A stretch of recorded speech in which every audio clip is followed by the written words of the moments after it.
కాకినాడ జిల్లా వేట్లపాలెంలో ఘటనపై ఎస్పీ బిందు మాధవ్ వివరాలను వెల్లడించారు. గత నెల 28న బాణాసంచా పేలుళ్ల ఘటనలో 2 నిందితులను అరెస్ట్ చేసినట్లు ఎస్పీ చెప్పారు. బాంబుల తయారీ నిర్వాహకుడు అర్జున్ ను 15 కేజీల ముందు గుండు సామాగ్రితో బాణాసంచా తయారు చేసేందుకు LE1 లైసెన్స్ ఉందని తెలిపారు. అది 2024 రెన్యువల్ అయిందని చెప్పారు. సోదరుడు అడబాల వీరబాబు అలియాస్ నానికి బాణాసంచా అమ్ముకునేందుకు LE5 లైసెన్స్ ఉందని స్పష్టం చేశారు. మ్యానుఫ్యాక్చరింగ్ యూనిట్లో ఒక భారీ విస్ఫోటం సంభవించి 20 మంది అక్కడికక్కడే చనిపోవడం జరిగింది. అక్కడి నుంచి ఒక 9 మందిని ఒక హాస్పిటల్కి, 2 వేరే హాస్పిటల్కి, 11 మందిని ఇవాక్యుయేట్ చేసి చికిత్స నిమిత్తం తరలించడం జరిగింది, రెస్క్యూ చేసి.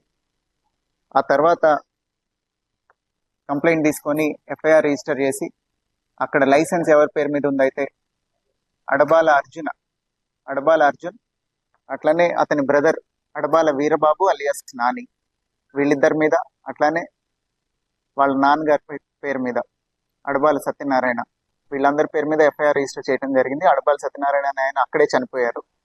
వీళ్ళిద్దరూ అడబాల అర్జున్, అడబాల వీరబాబు అలియాస్ నాని వీళ్ళ కోసం వెతుకుతూ ఉండగా ఈరోజు మధ్యాహ్నం 2 గంటలకి సామల్కోటలో ఉన్న రైల్వే షెడ్ దగ్గర వీళ్ళు వాళ్ళ లైసెన్స్ తదితర కాగితాలు తీసుకొని ట్రైన్ ఎక్కి పరారీ అవడానికి ప్రయత్నిస్తుండగా ఇవాళ అరెస్ట్ చేయడం జరిగింది.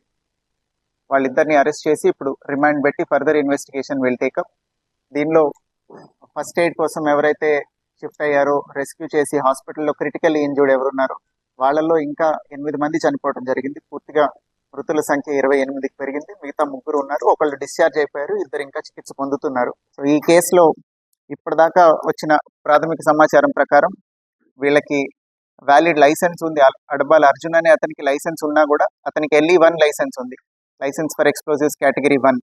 15 కేజీల ముడి సరుకు, సల్ఫర్ కానీ వేరే ఇంగ్రీడియంట్స్ కానీ అన్నీ కలిపి 15 కిలోలు అతని ప్రెమిసెస్లో పెట్టుకోవడానికి పర్మిషన్ ఉంది.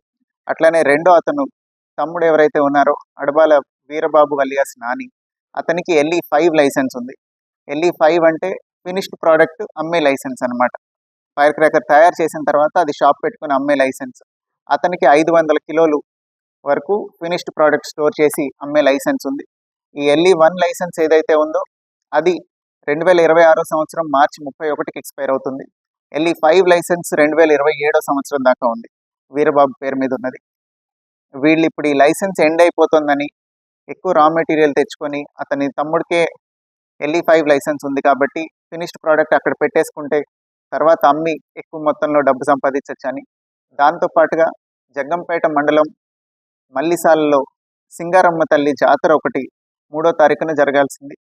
ఆ 3వ తారీఖున జాతరలో నైట్ టైం క్రాకర్స్ పేల్చడం వీళ్ళు ఒక 9 సంవత్సరాల నుంచి చేస్తున్నారు. వీళ్ళ కుటుంబం తరఫున, వీళ్ళ ఇన్లాస్ ప్లేస్ అది అత్తారు ఊరు.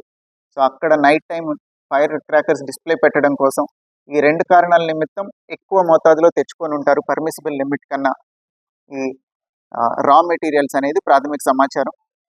వాళ్ళకి లైసెన్స్ ఉన్నా కూడా వాళ్ళ నిర్లక్ష్యంతో ఎక్కువ మంది వర్కర్స్ని ఎంగేజ్ చేయటం, అట్లనే ఎక్కువ మోతాదులో ముడి పదార్థాలు, బేసిక్ ఇంగ్రీడియంట్స్ ఏవైతే ఉన్నాయో అవి తీసుకురావడం వల్ల రాంగ్ హ్యాండ్లింగ్ జరిగినప్పుడు ప్రెషర్ సెన్సిటివ్ మెటీరియల్స్ ఇవన్నీ ఇప్పుడు కొంత రాపిడ్ వల్ల కానీ ఏదైనా రాంగ్ హ్యాండ్లింగ్ జరిగితే బ్లాస్ట్ అవడం జరుగుతుంది. ఒక చోట బ్లాస్ట్ కనుక జరిగితే ఇట్లాంటి చోట్ల RFSL ఫస్ట్ విజిట్లో కూడా చెప్పింది, ఆ షాక్ వేవ్ వల్ల ఇంకా విడిగా ఉన్న పేలుడు పదార్థాలు ఏమున్నాయో అవన్నీ కూడా డెటనేట్ అవడం జరుగుతుంది, బ్లాస్ట్ అవుతాయి.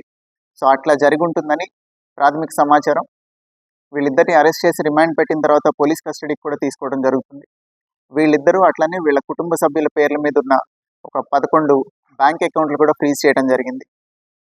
ఫర్దర్గా ఇన్వెస్టిగేషన్లో ఇంకా ఏదైనా ఫ్యాక్ట్స్ వస్తే ఎస్టాబ్లిష్ చేసి తొందరగా ఛార్జ్ షీట్ వేసి వీళ్ళకి శిక్ష పడేలాగా అన్ని చర్యలు తీసుకోవడం జరుగుతుంది.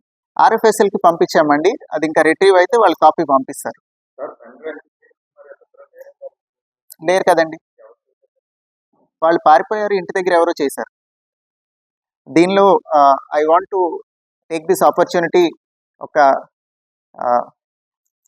సీరియస్ మెసేజ్ ఆర్ వార్నింగ్ ఏదైనా అనుకోండి. కాకినాడ డిస్ట్రిక్ట్లో 20 ఇట్లాంటి మ్యానుఫ్యాక్చరింగ్ యూనిట్స్ ఉన్నాయి, ఒక 8 రా మెటీరియల్ సప్లయర్ యూనిట్స్ ఉన్నాయి. ఈ 20 మ్యానుఫ్యాక్చరింగ్ యూనిట్స్ అట్లనే 8 రా మెటీరియల్ యూనిట్స్ అన్ని క్లోజ్ చేయడం జరిగింది. బట్ ఫర్దర్గా కూడా I'm warning all of them, వాళ్ళు గనక ఏ రకమైన రెగ్యులారిటీ కానీ వాళ్ళకున్న కండిషన్స్ కానీ వైలేట్ చేస్తే చాలా తీవ్రమైన చర్యలు తీసుకుంటాము. వాళ్ళు కొద్దిగా గ్రీడ్తో ఎక్కువ క్వాంటిటీ తీసుకురావడం కానీ, శాస్త్రీయమైన పద్ధతులు పాటించకుండా మ్యానుఫ్యాక్చర్ చేయటం కానీ, లేదా అధిక మోతాదులో raw material or manufacturing material ఏది పెట్టుకున్నా కూడా ప్రజల ప్రాణాలతో చెలగాటమాడుతున్నారు వాళ్ళ డబ్బులు గ్రీడ్తో. ఇట్లాంటిది కనుక చేస్తే సహించబోము. ఆల్రెడీ అన్ని చోట్ల కూడా క్లోజ్ చేయడం జరిగింది. చాలా స్ట్రిక్ట్గా ఇవన్నీ లైసెన్స్ కండిషన్స్ వెరిఫై చేసి మేము ఓపెన్ చేయమంటేనే, అంతా కరెక్ట్గా ఉంటేనే ఓపెన్ చేయాలి. చేసిన తర్వాత పద్ధతిగా నడుచుకోవాలి. ఎక్కడ ఈ గ్రీడ్తో లాస్ట్ మినిట్లో ఎక్కువ క్వాంటిటీ తెచ్చారు ఇట్లాంటివి పూర్తిగా వి విల్ నాట్ టాలరేట్.